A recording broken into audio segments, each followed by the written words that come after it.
bitaw mag-video ko. Nako diri sa kwarto ako ra usa mo share day ko. Mo share day ko ninyo. Kabalo mo kanang kanang sa ngalan ani. Nakoy nakita sa akong newsfeed.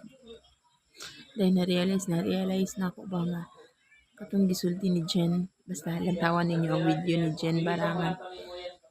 Kuan kanang makakuan na lang ka, makaana na lang ka nga. Bitaw no, kay ako na hinumduman sa una. Sa bata pa mi. Lisod jud mi, kaayo. As in lisod jud siya nga lisod. Kana nga magproblema gani kag unsay agon. From pamahaw, paniudto pa niya maglabad jud ka ba. Kami pod gabata pod mi nga kanang daghan baya mi. Pero wala man po ko ingon nga gamahay. Tungod kay kato nga mga experience na mo pod. Kuan kanang amo jud siya pong nadala. Sa una makana gani ko, tinadjud ko istorya sa tigay lasa og piniritong isda no. Kana gani basta memorize na ako ng lasa sa laoy nga kalanggay. Dayon kuan kanang basta lisod siya. Di na ko ma-explain. Among sabon sa among ulo.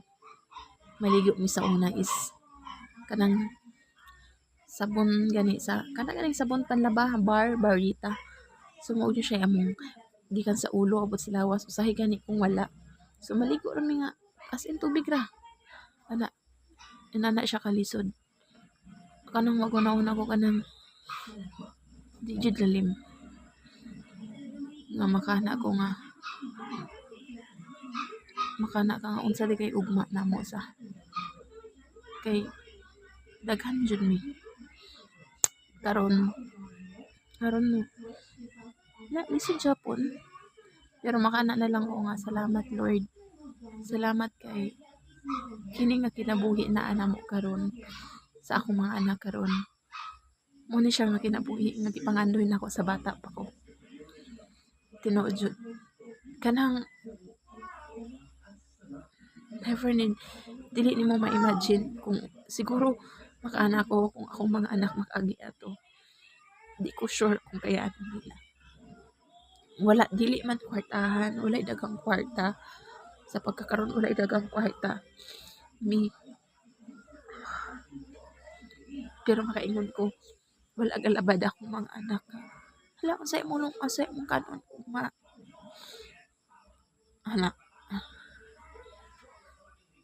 Pero wala pud ko gamahay sa among ginikanan kay ngano daghan pud mi jud unya sa unang panahon tinuod walay mga 4Ps, walay mga ano ba mga kanang consist mga gobyerno wala jud.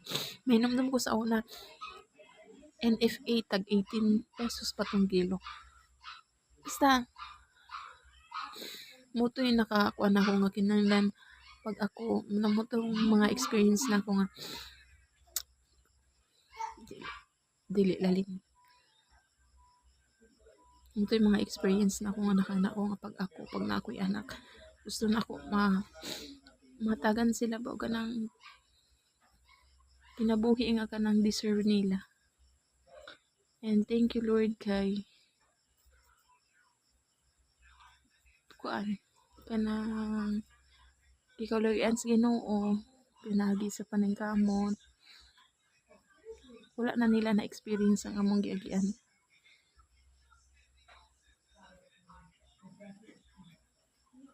Basta dili kay ko kuan kanang dili na ko usahon akong giagian. Kay di ko ganan mura pag ka-uwi ka dramatic sa school. Dili na lang. Pero basta makaana ko nga salamat Ginoo kay ngano kini nga kinabuhi gipangandoy ra ni nako sa una. Dili man daghan, dili man abunda sa kwarta, pero gipangandoy ra jud ni nako. kung gana ning akong i-look back ang akong giagian, like siya, makaingon na lang ka nga, kung ako siyang lantawon ang among giagian, makana na lang ko nga Lord daghan kayong salamat. Kay kini nga kay kato nga time nga bata pa ko, kani nga kinabuhi akong ipangandoy. Ug gihatag sa Ginoo. Dili man daghan, dili man abunda sa kwarta, pero kanang aning unsa imong kinahanglan kanang naara jud makaon ba. Kay ano, usahay man gud pag nanaka diha masikag yung ganahan pa kag more. Pero kinahanglan ay ma-realize nimo nga kini nga kinabuhi nga naa nimo karon muo na imong gipangandoy 10 years ago, 15 years ago, 20 years ago. Na dapat bisag unsa kagamay kadako ang naa nimo karon, imo jud siyang pasalamatan sa Ginoo kay wala jud ning tanan kung wala siya. Kining tanan gihinatag jud ni.